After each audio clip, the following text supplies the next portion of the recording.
On the low, but you know that you're killing it. One of the things that we seen recently also was Rick Ross put out a statement in regards to 50 Cent, and he actually called 50 Cent an industry plant. And some people have rebuffed, and they feel as though Rick Ross, formerly a correctional officer, some people feel as though he was an industry plant. I mean, just this conversation going on now, just in regards to industry plants and stuff.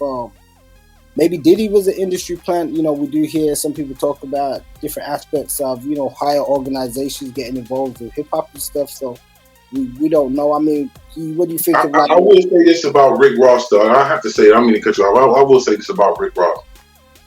First of all, before you get on with this music shit, ain't no telling, like Jack told Helen, what you may do to keep your hustle going on. So you not in jail. So you not on the other side of that gate. If you're a correctional officer, you ain't the police like you are some of them, but a lot of you ain't the police. And if anything, if you a correctional officer in jail, you around all the D boys, all the go get it boys.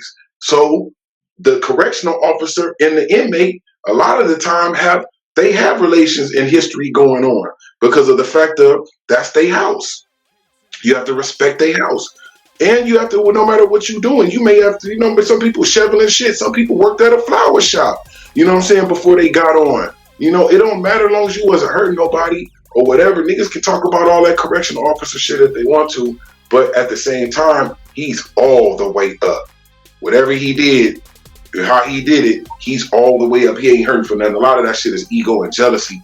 You know what I'm saying? Big shout out to Rick Ross and shout out to 50 Cent.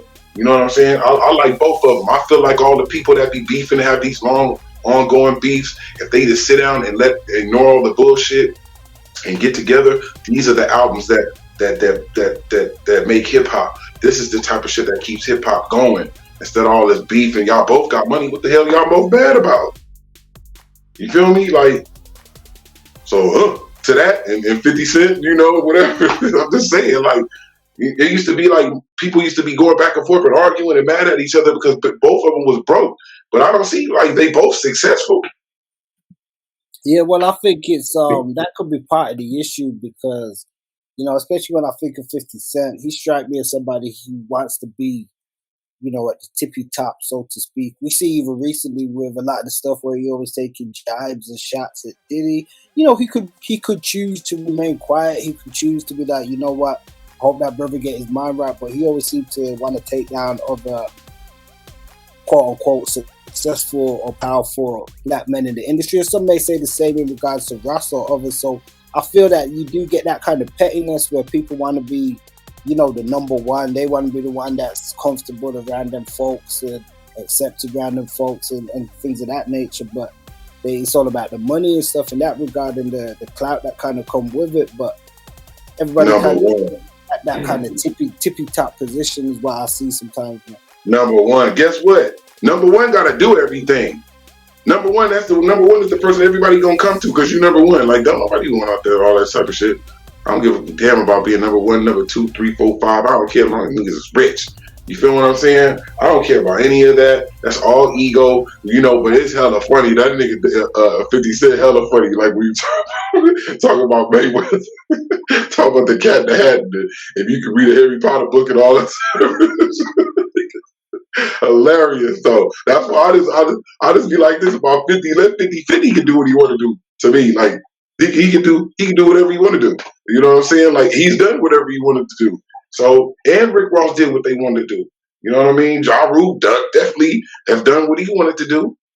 You know what I mean? I need to get off that bullshit and get together. Let's hear some of the best music that ever come out in the history of rap. You know what I'm saying? Who don't want to hear 50 Cent and Rick Ross on the song? Even Ja Rule and 50 Cent on the song. 50 was hating on Ja Rule because he was coming out, yo lips, yo smile, and then came right on out and came out and did the same shit. Like, you know what I'm saying? The same format Ja Rule had. Yeah, he was hating on. 50 came right out and had to did the same thing singing too. So knock it off. Everybody rich, let's get it. Yeah, I think egos definitely play a huge part in it, and it's kind of like what you said. A lot of these guys have big egos, and I think that that's quite accurate. That ego definitely play a big part, and you know it's interesting because that's why I think the last time we spoke, when I said I feel as though Eminem could have played a huge part in just squashing some of that plex between 50 and Ja Rule, because 50 seems like he'll put his ego to the side when it's around them folks and certain people as that goes. So I feel as though when the ego that we see with these Negroes getting money and acting a certain way, it can be dangerous if allowed to be unchecked. And that kind of brings us back around to the stuff that we're seeing with Diddy. A lot of people see that as a case of his ego getting too big and it being unchecked and not really having nobody from the community really too much around him to be able to check him on that. But I guess that's gonna be up for debate. On the low, but you know that you're feeling it. Them man are killing it. On the low, but you know that you're feeling it. Them man are killing it. On the low, but you know that you're feeling it. Them man are killing it. On the low, but you know that you're feeling it.